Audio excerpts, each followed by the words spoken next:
I'm Molly. I'm Molly. And this is Play on Molly.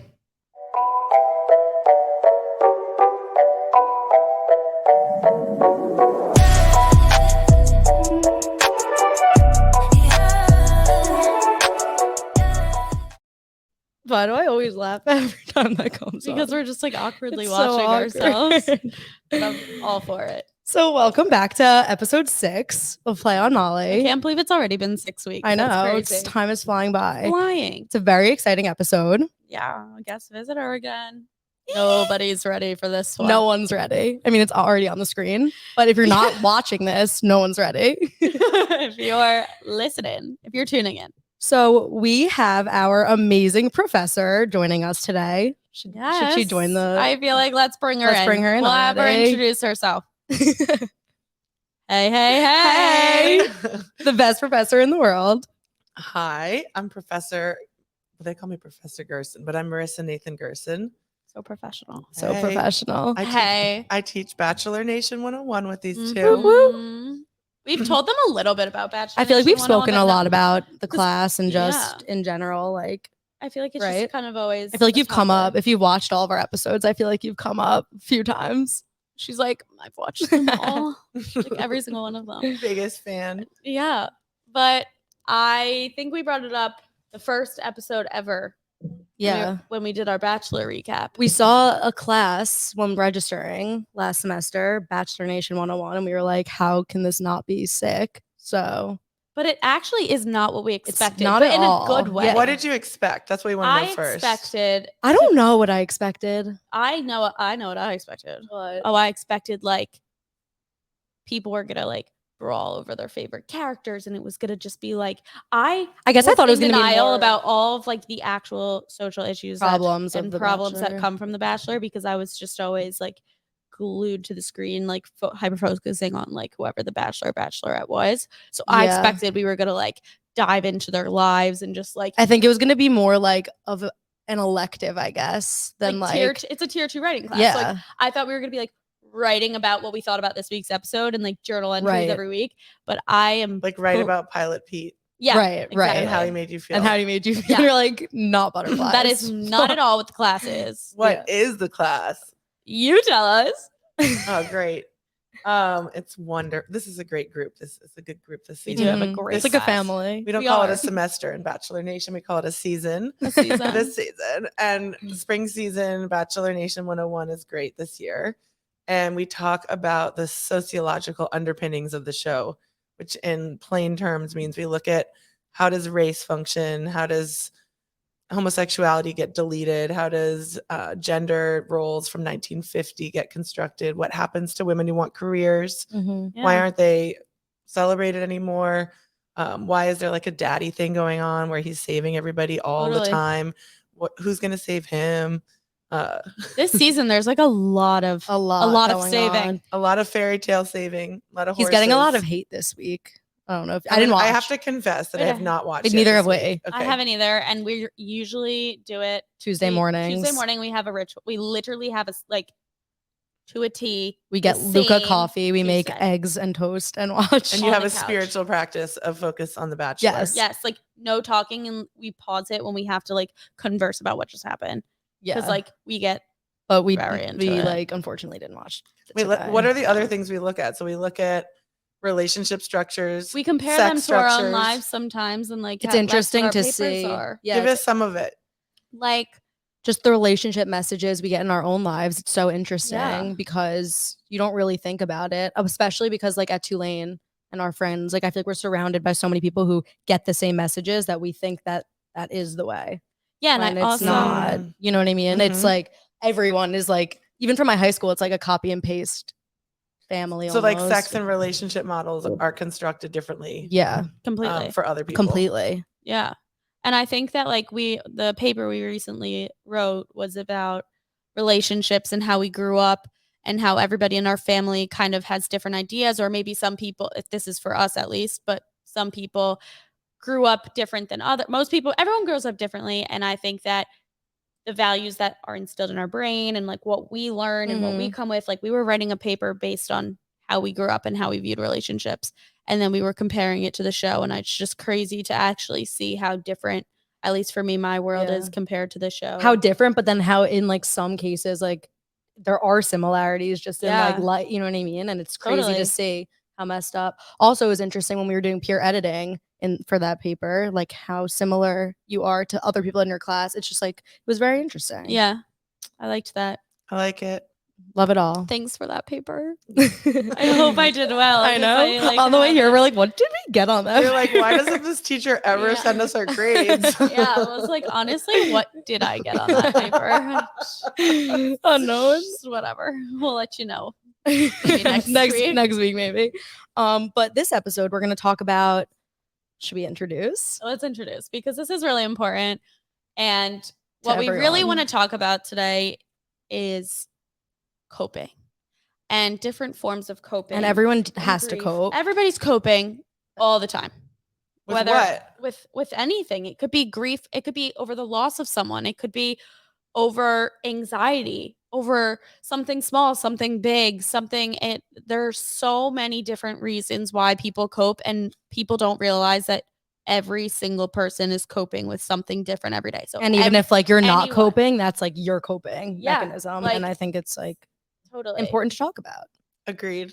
And I think everybody can relate to this podcast. So we're talking about, our professor wrote a book.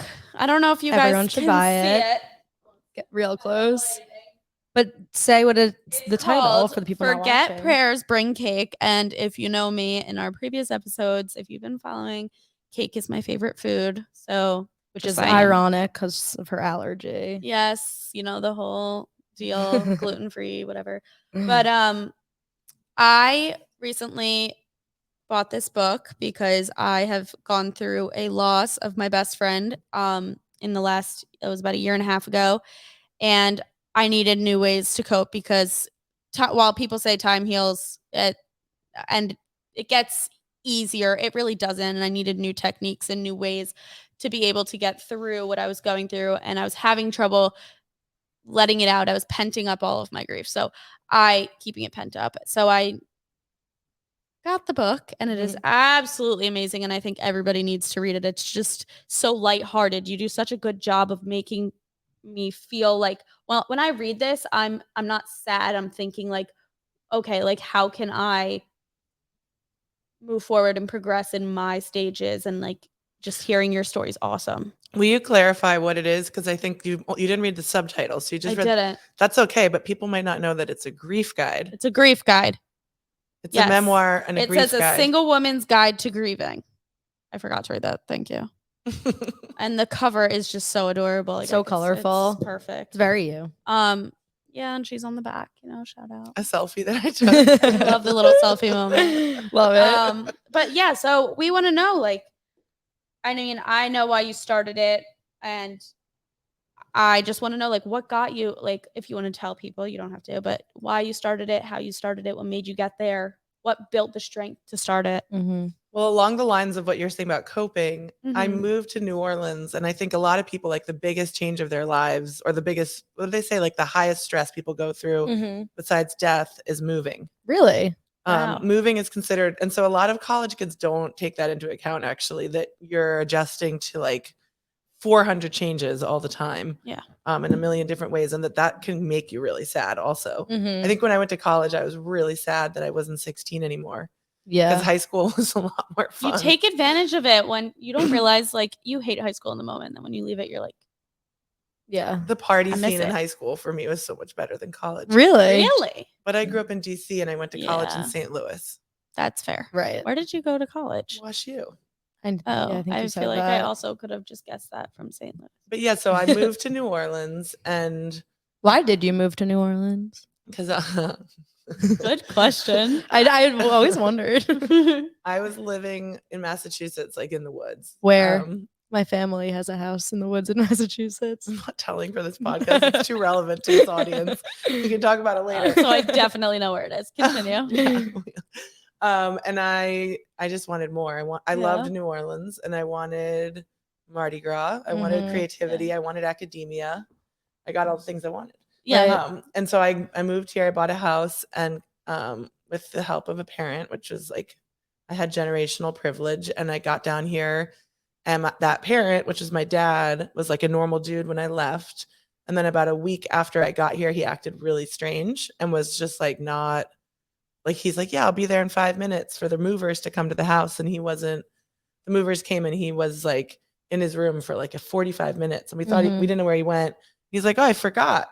And that was when we knew something was up. And then he had a rare brain disease that we didn't know he had. And he died like a month and a half later. So, you know, sob story aside, the point of the book was that I was going through the move, the adjustment. I left my friends and my family to move to a place where I knew 2 people.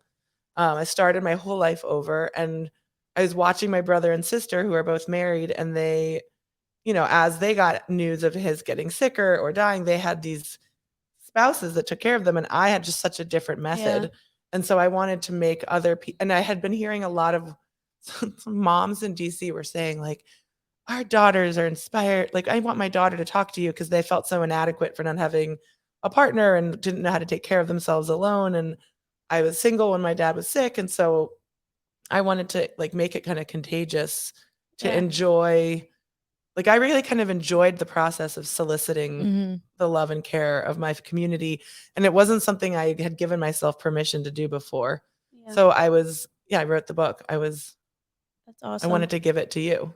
Right. I wrote it for Molly and Molly. No, I think it's great that you were able to like articulate everything into here. And I think you are helping so many people more than you know. Just feel better. I told you the other day, I was reading this and I was like actually just not only empathizing with you, of course, but like I was taking everything in. And I think that we'll get into a couple things that you've said that I think would help other people, but I just think it's so important that people read this regardless if they've experienced death or not. I think there are so many things because you can help anyone. grieve And lots of things. Yeah. But I think it's great. Well, also like back to The Bachelor. Always. The show does not, it makes death kind of like exceptional. Yeah. It's like, oh, this person lost someone. And the fact is it's actually not exceptional. Like, everyone's going to lose people. And so there's this way that we treat it like it's this unicorn when really we actually need to know what to do with it so that we can keep living well. So it's like it's less a book about death and more about like how to be alive in this life. So that even with the difficult things, and you saw the opening, it's like, maybe rather than me talking about my own book, you could talk a little bit about just like the approach it talks about at the beginning. Do you remember? Well, I'm going to pull it up because I did start it a while ago. The chapter is called Home Alone. What do I need? How do I even know? And it talks about when you moved to New Orleans and like how you fell in love with the house and you were with your dad, and he is not from the US, I believe. Remember that? Yeah. And you went into talking about how this was 2019, so this wasn't that long ago. It was pre-pandemic. It was really wow. You moved here right before the pandemic. I wrote that book during the pandemic. Really? That's smart. And I didn't mention it once in the book. Yeah. Wow, why crazy. is there like a purpose? Because then it's not relevant to the universal. Right. Yeah, it that's becomes fair. a COVID book. But the part I was baiting you to talk about was also the framework at the beginning and the intro that talks a little bit about how we're just not taught how to grieve. Yeah. And so there are these that's like one thing we talk about in the class is how that show assumes that we all share knowledge, which we don't really. Yeah. And so I wanted to figure out, okay, well, is there a way to do this? Because I don't know what to do. Yeah. And so I went through, and you'll see as you get through it further, it talks about just all the different things, like after some of it's a breakup. Like you can use it for a breakup. You can use it for a death. You can use it for a divorce. You can use it for like a pet dying. You can use it for going to college and missing your friends from high school. Really? But it has tools for like what to do after the thing. What happens when you change, when other people don't? How do you set boundaries? How do you have fun? And when do you have fun? And how long do you get to cry for? Yeah. I just think, also, I think something that you include in here that's so great are all of your lists and all of your, so like this, an example of a page. I don't know why the lighting's like not focusing, but it's too far.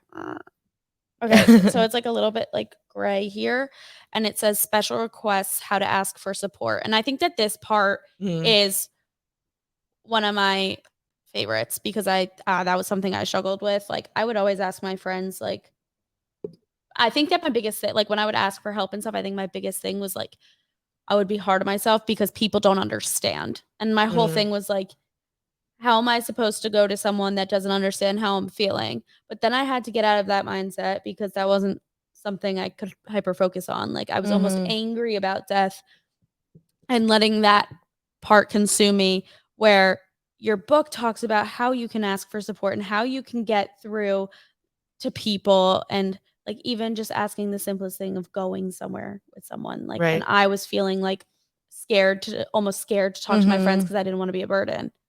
And that was my biggest fear. I feel like that's a lot of people's biggest fear. Yeah. Regardless. And it of what weighs it on is. you. And I think that talking, it weighs on you. And I think that being able to have this. So know I wanted how to to ask talk for about help. your support list. Well, also like it's like sexy to be happy, and it's like you should be up. So you're feeling like, oh, I don't want to be your downer, but there's something you need. Yeah. So one of the advice like offerings was bite-size asks. So like asking people to do things like take a walk or go to the movies, or which is you just need company, and then also figuring out also they might not understand what you're going through. Like if I started to organize human beings after my dad died by I'd be like, have you seen a dead body?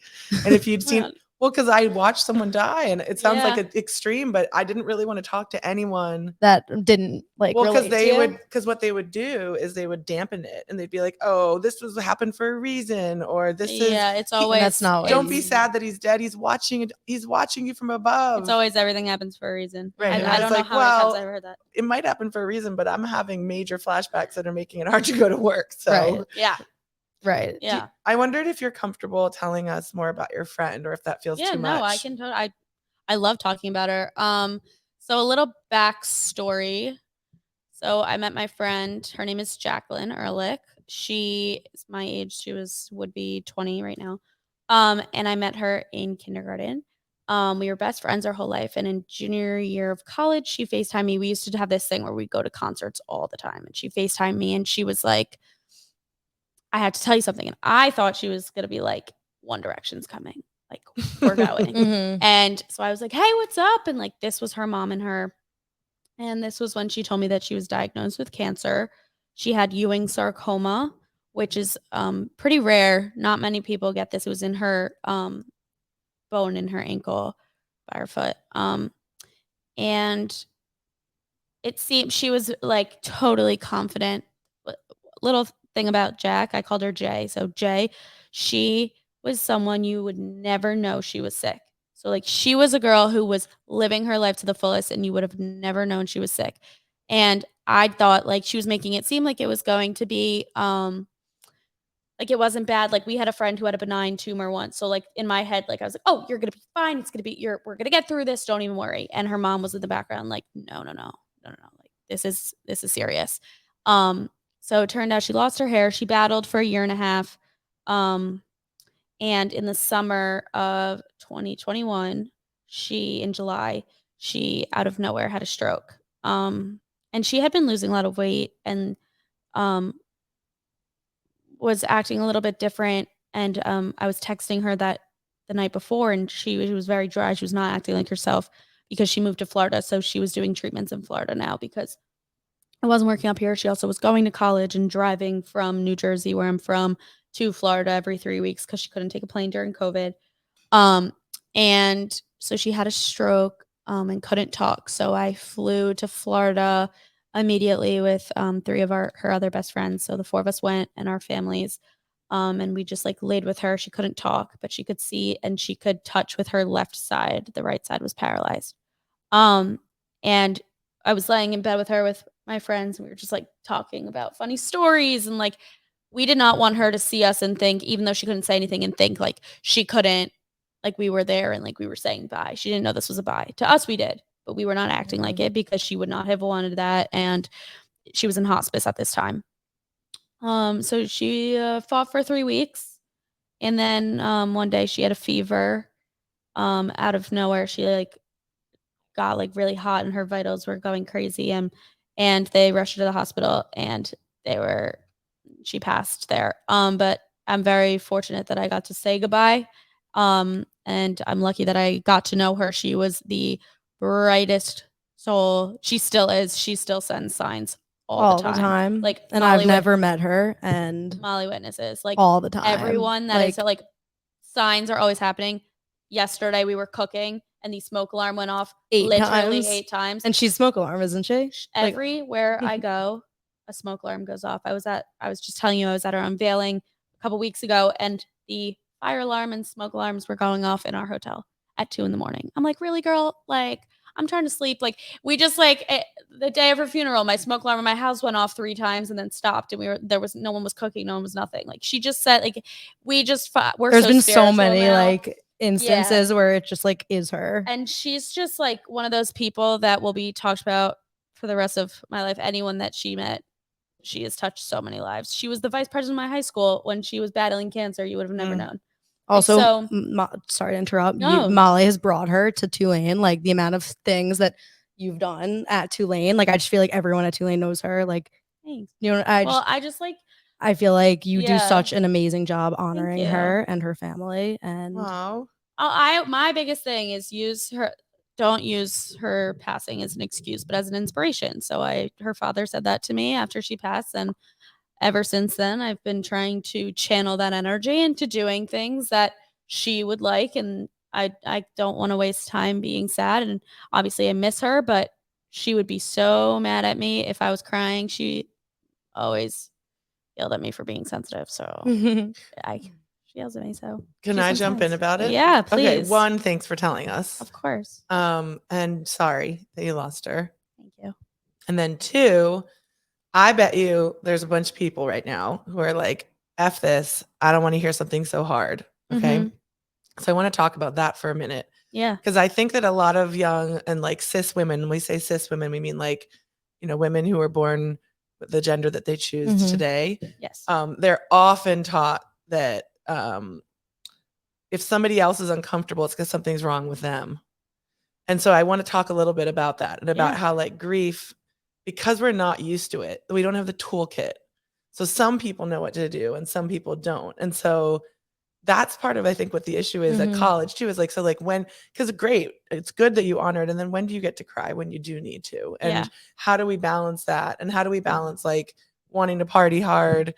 I'm like not in college, but how does one balance the desire for joy with the fact that like taking time to be miserable is kind of part of the game. Like that's part of what makes joy better. And so, I just wanted to think a little bit about how we, just all these different elements of people being uncomfortable with death and you wanting to share. I bet there's friends who, when you share, just glaze over. Yeah. And so like what you do in that moment, do you hate them? Do you hate yourself? Do you neither of the above? And I think that's like something just worth thinking about, that the glazers are not judging. Some of them might go home and judge because they're small people, but they're usually just not equipped. Like we have not been given the tools, and you very young had to find your tools. Yeah. So it's not normal at your age to have such a large loss, although increasingly so. A lot of people in your generation have seen horrible things already. Yeah. I mean, I'd say in the last 14, 15 months, I've been to around 9 funerals, and I had never been to one before Jacqueline. Wow. Yeah.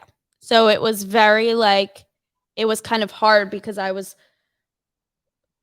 starting college. In college, I went to college 5 days after Jacqueline passed, started my sophomore year. I never understood how, and then it was becoming like a norm, and it was like every time I got a phone call, I was getting anxiety that it was going to be negative.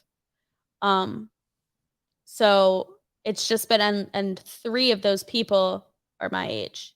Wow. So it's just a lot. So what do you do like when you get that phone call? Because you were saying, I don't know how, like, what are the things, can you just sort of walk us a little bit through some of your, there's something that Elizabeth Kubler-Ross wrote, she's like this famous grief therapist who wrote about the 5 stages, and it's often refuted, but instead of looking at like her list of what it's supposed to look like, there's no rules. No rules. Everyone's is different.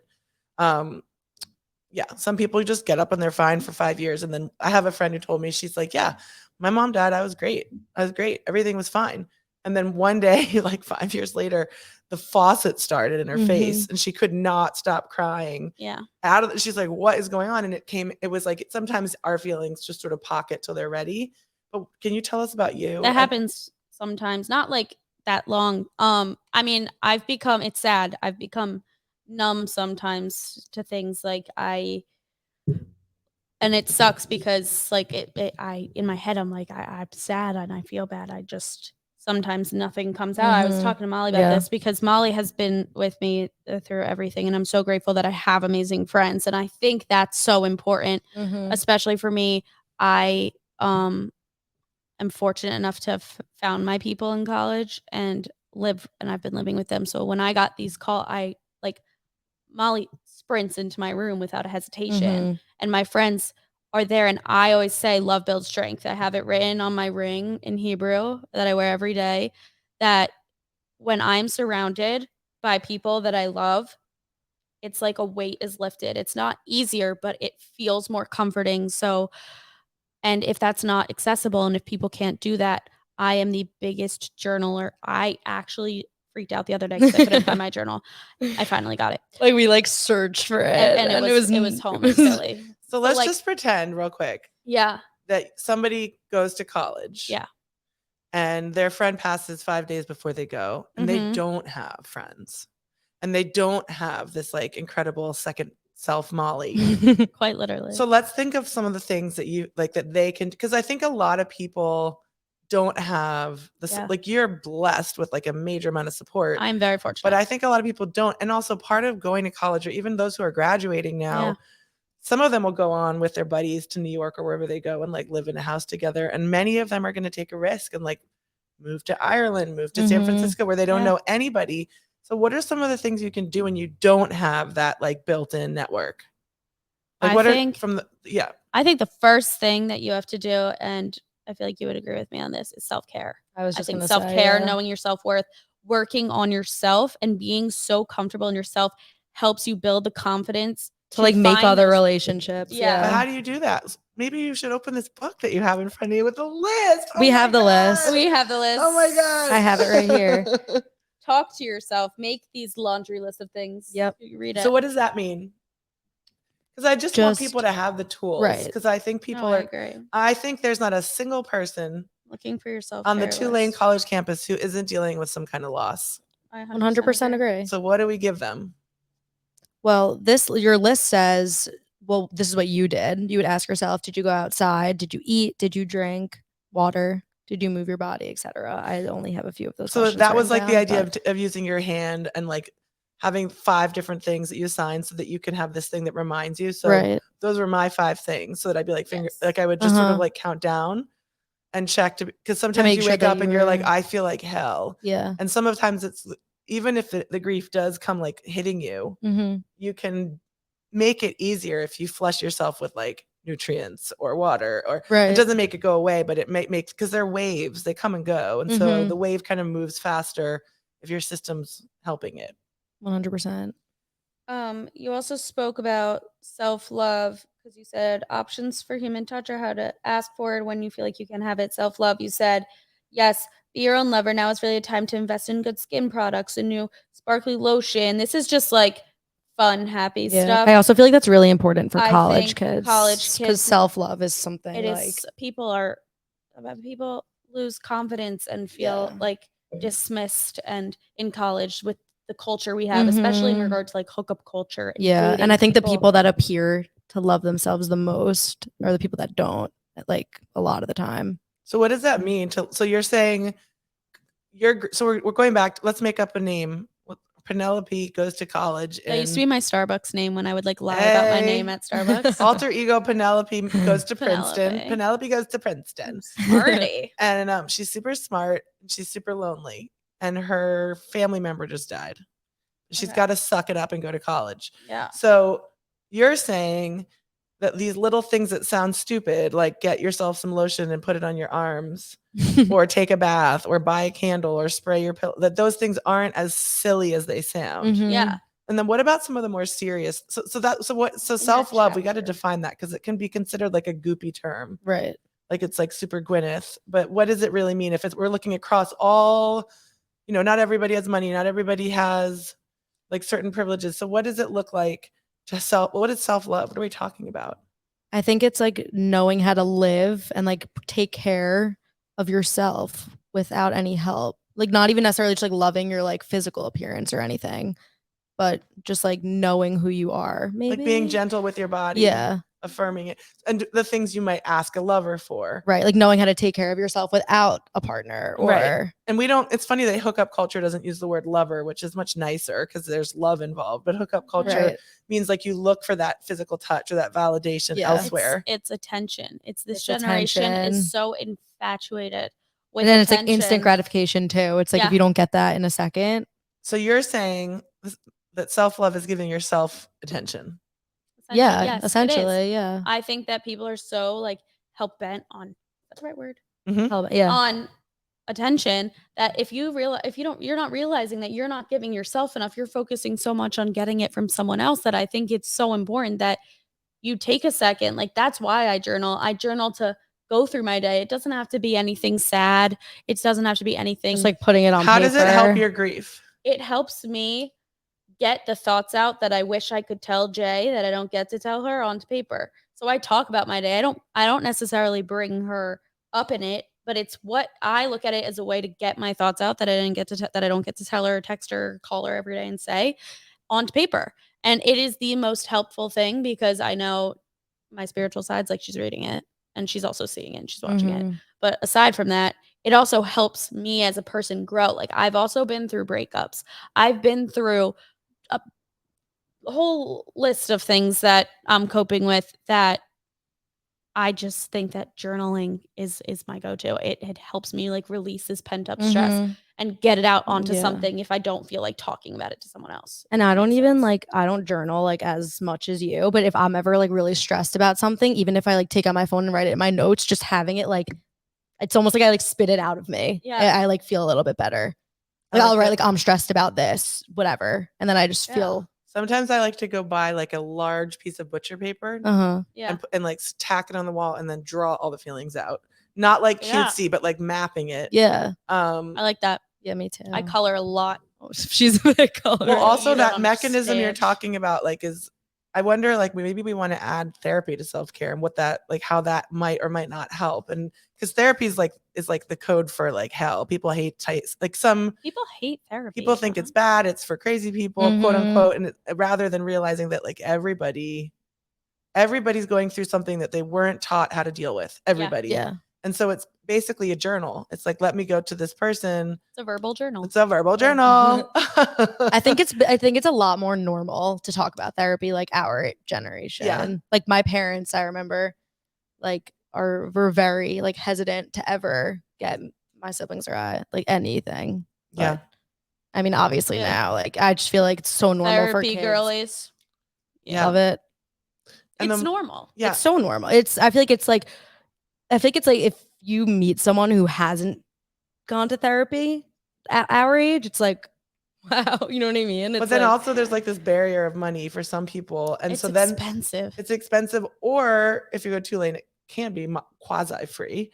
But there's also this option of like, I want to talk about grief groups. Yeah. Because they're actually actually, I was just looking at it. Yeah, they're usually free. Really? And they come through hospice care centers and like Zen centers, and different groups have these, grief groups they sound really cheesy. Like, what's that show that's like Dead to Me? Dead to Me. Yeah, Dead to Me. I knew exactly that when you said grief group, that's what I thought. You literally didn't even say, you said, what's that show? And we both said Dead to Me. We love that show. Grief groups. Okay, fair. But that show is so shows like a kind of funny version of grief groups, but they're actually very accessible. So like you looked in your community and just did a little extra research, but they're, again, what happens when all these resources aren't considered popular, aren't the norm, aren't like TikTok savvy, but they're there. And talking in a grief group doesn't mean that you're broken. It literally, like, has anyone heard of do you know about the dinner party? Yeah, I was looking. You wrote modern loss, called the dinner party, form your own club, just do your best to access a group of others, also navigating loss and feeling enormously isolated. Right. So like, I'm sure you know that when you've had a death, that someone else that had a death is often helpful. Oh yeah. Because they get what you're dealing with. But also Modern Loss is like a website with all this stuff. And then the dinner party is kind of cool. And it's all over the country. You can sort of join it, and it's groups that just have a dinner party whenever, and I went thinking I did one in New Orleans, and I thought we were going to sit there and like talk about the 5 stages of grief, but we all just had dinner. Yeah, but it wasn't strength. You don't even know them, but it's like, but it wasn't even that. I like that, but it was even more that death wasn't a taboo topic at the table. We weren't, because we were all dealing with it. It didn't make people scared to be like, so at the graveyard, which some people are like, ew, why would you talk about a dead body? Why would you talk about your friend who's sick? Why would you talk about these things that are my worst nightmare? Yeah. Don't you do that to me. And so you become this issue when you go to the party and they're like, ew, there's the death girl who's going to make us sad. And instead you can go to a party where everyone's happy because they're the death girl. Yeah. And like everyone comes together. So finding people, like, it's really, especially like if I were to give like Penelope at Princeton, my biggest advice, it would be find a group of other grievers. So you're not by yourself. I'm shocked you didn't use Bono this time. Yeah. Like in class the other. Are you a U2 fan or something? I think that he was supposed to not be that guy. I think I just made that name up, like Biff.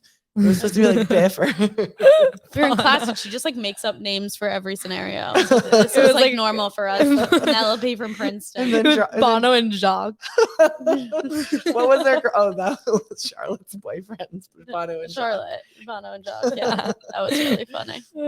We love making class entertainment, but I really like this dinner parties. I love that. Yeah, I love that. But you can also make it yourself, where you're like, hey, I had this loss. We're not gonna like cry. I mean, you can, right? But mostly it's just, this is a night where it's open. Yeah. You could do it for anything. You could be like, this is the night where we're gonna be comfortable talking about like gun violence in America at dinner, where we're not going to like pretend it's not happening. Or this will be like, you can have theme nights, but make it like, that's what my intention with this book was that all the other grief books I read were angry or like deeply, like there are parts of this that are depressing because my dad does die. But then like the end of the book is like, if you were to look at like the second to last page and look at the list of cakes, it's just about Mardi Gras. And how it, to build your grief so that you're ready again to have a good time later. Because the more we grieve now, the harder we can party after. Without hurting ourselves. Because that's when people get like blackout drunk, is when they're dissociating from what's really hurting them. It's very pent up. I'm gonna find this list of cake because I'm honestly curious. It's the second to last page on the bottom right. See it? Oh yeah. You want to read that list? It's so good. Okay. Did I mention cake? There's so much cake. Praline. I'm really bad at reading because I can't pronounce words. You can't pass it to me. It's too hard. Chantilly. Now I'm just embarrassing myself. Have Molly just pass it. I'll read it. Have Molly pass me the list. These are like, some of these are like not English. Like these are different languages. No, it's called New Orleans. All right, ready? Yeah, please. Okay. Please. It says, so in reference to Mardi Gras, it says, it's a kid's birthday party times 1,000. And everyone leaves with beads and goodies and prizes and smiles. And there's cake. Did I mention the cake? There's so much cake. Praline, chantilly cream, frangipane, cream cheese frosted, goat cheese and apple, cream cheese and cinnamon, Radical Joys, funfetti cake, Randazzo's traditional. There's king cake, Pop-Tart, Saba's Babka king cake, Mangazzo's Gambinos, Brennan's Pink Parade strawberry cream cheese. There's the Elvis from La Boulangerie with peanut butter, banana, toasted chocolate marshmallows and bacon, walnut frangipane with apple cider vinegar glaze and cream cheese frosting from Bayou St. Cake, Azul Dulce blueberry from Bywater Bakery, Galette de Raw from Bearcat, and the favorite Dong Fong strawberry from New Orleans East. Wow. Yum. I'm going to read the next thing. I'm starving. This is just the last paragraph. I'm going to read it to you. I had wailed. I had beaten my chest. I had torn at my hair and tossed myself toward the grave. I mourned. I was the bereaved. I grieved. I lamented. I lay down flat, kissing the earth. And as is the way, joy did, in fact, return. And I think that's what I was hoping with the book, was to make sure that people know that just because we go down the rabbit hole of the saddest stuff and like get ourselves in this funk and like lay down and cry, that you can get back up. Yeah. And we forget that like that's kind of what's beautiful about it. And you don't come out normal. No. Like that normal that you were before is different. Well, she dies. The part of you that you were is over, and you become like this other incredible person. That's like what's beautiful about the change. But the process is horrible. The process is hard. There's no sugarcoating it. And I tell that to people when I talk to people that go through things. I'm like, I'm not going to sugarcoat it. It's not easy. It's not fun. And like, I'm still very much in it, but I find these ways to come through the other side growing and happier. And what helps me most is talking to the family. Talking to the family. I literally talk to her sister, her parents, all that. I love them. They are family to me. And talking to them helps me because like she's a part of them and they're a part of her, and talking to them and seeing them, her sister and her are identical. Literally, they look these. Yeah, like they do. They're 4 years apart, but they look exactly like they talk the same. They look the same. So when I hear her, it like feels I like it close to me. So I think for people, I think it's so important to stay close to the people that were close to them. Helps a lot, and I think stuff like that. You also go ahead. Sorry, I was gonna say I knew you before and after, and you like are different. Like you were saying, like you just, you know what I mean. I think like people grow. It's evident you grow, right? But we're terrified of that because we're taught to be static. So when you grow, you don't know that's the hard part about grief too, is you are gonna come out the other end a different person.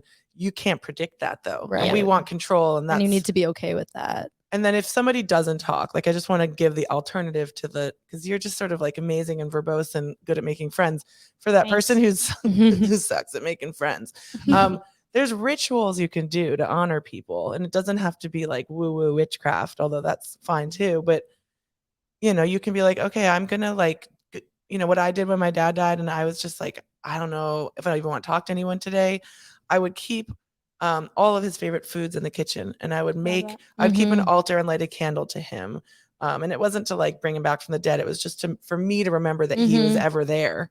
And I would I bought his favorite tea, and I would make tea like really nicely, like he did as an adult. And I would have cherries all the time because he liked cherries, and I had like good, it was kind of nice. It got like good chocolate, and very expensive habits, but there's things to do when there's no one there. Because I think that a lot of people are just so alone. And there's just so many ways to show yourself connection without because you're lucky to have that family, and some people just have nothing. Yeah. I'm very fortunate, and I think that doing the little things, I say this all the time, doing the little things that they used to do can feel so good and be so powerful. And I think that is brings some normalcy of like old times. Yeah. Totally. And remembering that time changes. Like there's a lot later that you didn't get to in the book yet about I'm only halfway through. She's doing great. There's grief rituals though, and at least like in Jewish practice, that are at the 7-day mark, the 30-day mark, the 11-month mark. And I thought those were really cool because at each of those places I was like, wow, I really have changed. Yeah. And I thought that was never going to end. Like at the first 7 days, I was like, oh, I'm a completely different person than when I went into shock.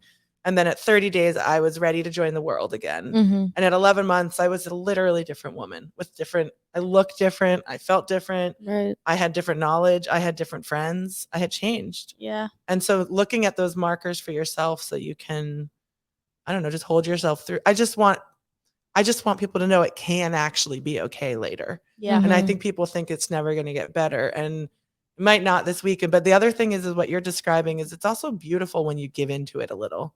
Because all this magic is weirdly wrapped up in the torture of grief. Like there's people show up out of the blue. Like I had a friend who I hadn't seen in years, who I lived in South Africa with, who lives in Ocean Springs, Mississippi, who just showed up with homemade hot sauce one day and sat at my house and wanted to. And I love that. But things like that, like there's magic that you won't predict. Right. And like just being open that it's going to rock your life and it's okay. I think that we think death isn't okay, but we don't have a choice. Yeah. It's okay. I think even though bad things can happen, there are good things that come out of things. Like I made, like Hannah Manders is Jacqueline's sister's best friend, who I always knew of. She was lived in my town, but now she's like a sister to me. I talk to her every single day. I talk to Jacqueline's sister every day. But like Jacqueline brought these people to me without even knowing it. And like and like Hannah has helped you with just so much. And like I don't know how, but she always knows what to say and when. Yeah. And like I'm just even yesterday I was like, are you on the phone with Hannah? Like she just is just always like she just is so wise. But I also wonder like if you want to show up for someone, like that's another thing is like let's say you're grieving. Okay. And I call you and I'm like, my bubby died and I want to talk about it and you can't handle it because you're in pain too. That's also okay. And so there's people like I know that before my dad died, when other people's parents died, I realized later I'd said the worst things possible. And the reason I said the worst things possible is because I was so literally terrified of their pain. It scared me so much. It was my worst nightmare. So in that situation, when you're so scared of the other person suffering, you can do little things. You don't have to be the friend that talks about it. You can say, hey, and just be honest. I suck at grief. I'm really scared of it, but I love you. Can we like go shopping and I'll just hold your hand? Or can we like, do you like movies? Do you want to get your nails done? Like there's little, like one of my friends couldn't talk to me about it. She took me, it was a disaster, but she took me to a bar class. Which is not my thing, but it was to this day, I'm actually really grateful because it was a way of showing love and a way of taking care of me that I needed without having to do something that she could, because you don't have to pretend that you're not what you are. Like if you can't handle it, you can't handle it. And there's no shame in that, especially if you're grieving. Like it was really hard for me when some people's parents died after where they're like, I want you. And I'm like, oh yeah, I'm like a live wound here. But that didn't mean that I didn't like one of the nice things too is when you know yourself, like if you can't be there and you're like, that's just too much for me. I like sending flowers. I like sending a package. I like showing my love in a way that I can do it without hurting myself. 100%. I think that's really important too. Just to be able to identify your own wants and needs before 100%. You have to be selfish in certain situations, and this is one of them where you need to and just be true to yourself. Sometimes hard. Definitely. I feel like we're helping so many people. I know. Right now, and I love it. It such an really empowering good. episode. I want people to know, like, you can. I mean, people don't know me, but like you. Yeah, they do. But like you're famous on the internet. I know. So that would be really cool. But I just like want people to know, like, you're not alone, and people that feel alone. Like there are people on the internet that tell people like, come to me, even though it could be scary. Like there are things online, chats, blogs, vlogs, people like I have a TikTok. I know other people have TikToks that like it's building a community. Social media, as horrible as it can be, it also has a great side to it that builds community and finds people that are in similar boats. Meet people. So like I saw something on TikTok the other day that like someone posted that they just like whoever wants to go can go like walk like a few like this in some park in the city and like just random people actually showed up. And I think that's beautiful. And like it's cool. Maybe start a grief walk where you're like, hey, I'm gonna Audubon. Let's go to Audubon and we can just whoever's grieving, we just walk for 20 minutes. Because people need to not be like that's the other thing.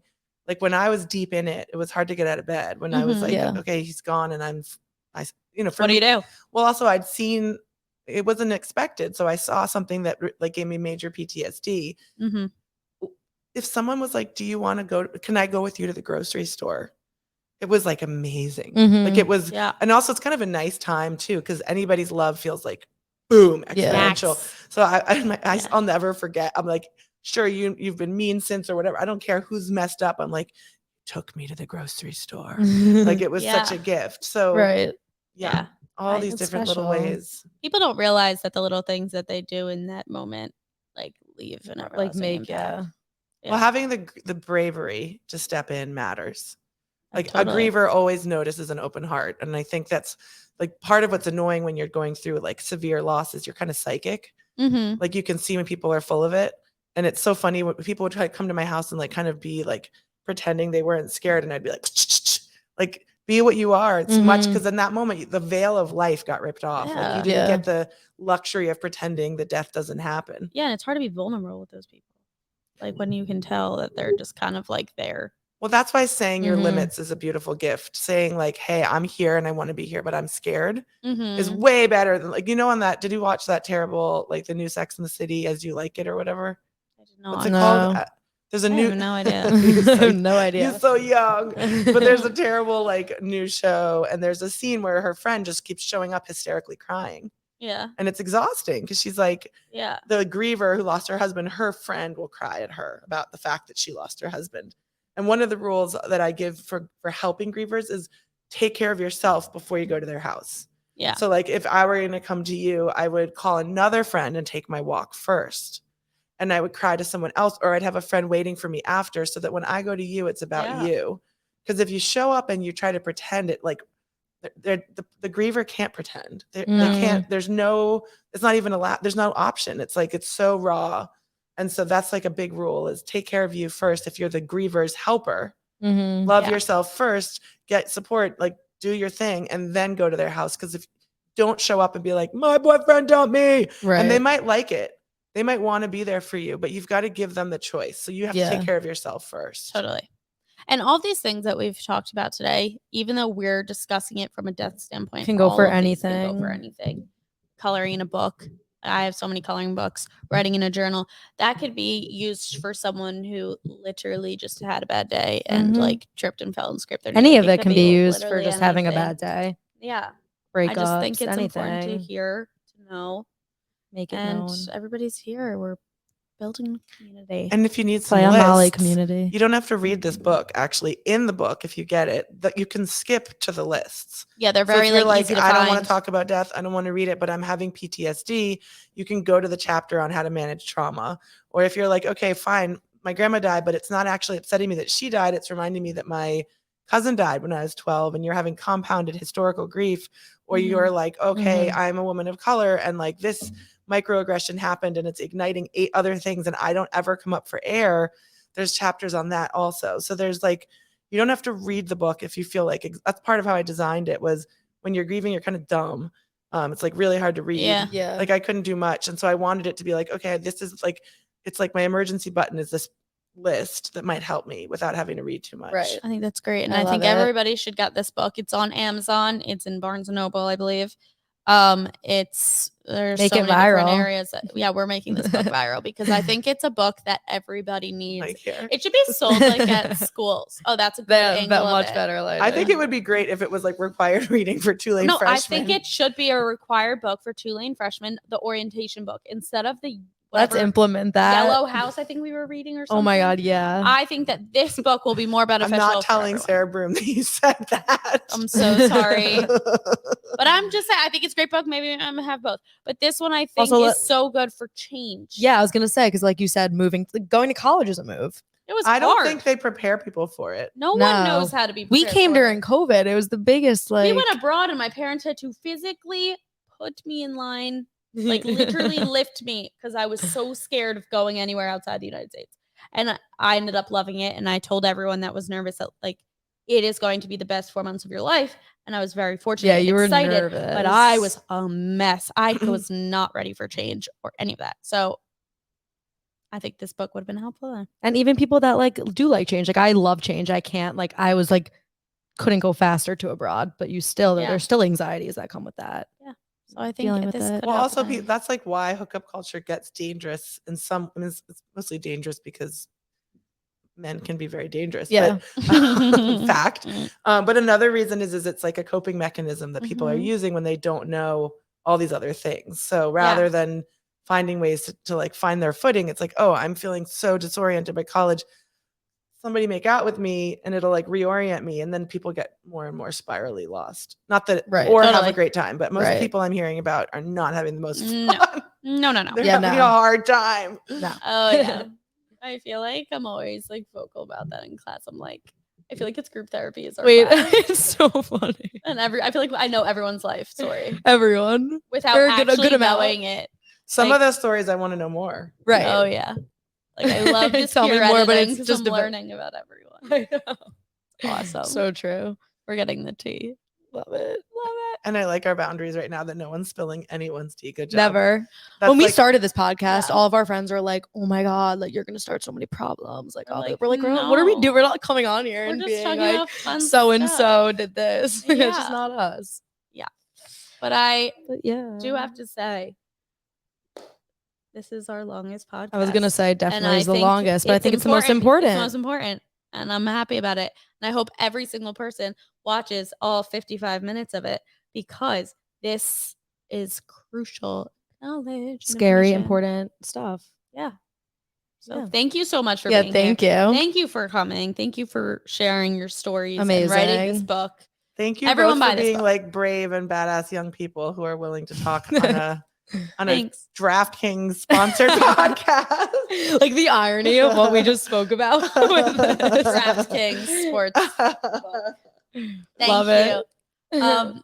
So thank you, and we'll see you guys next week. We also have another guest next week. Very different vibes. We have we'll give you a little sneak peek. We have an influencer coming on and talking about her life. She's We're not going to tell you who. Dope. We're not going to tell you who, but see you next week. You'll see next week.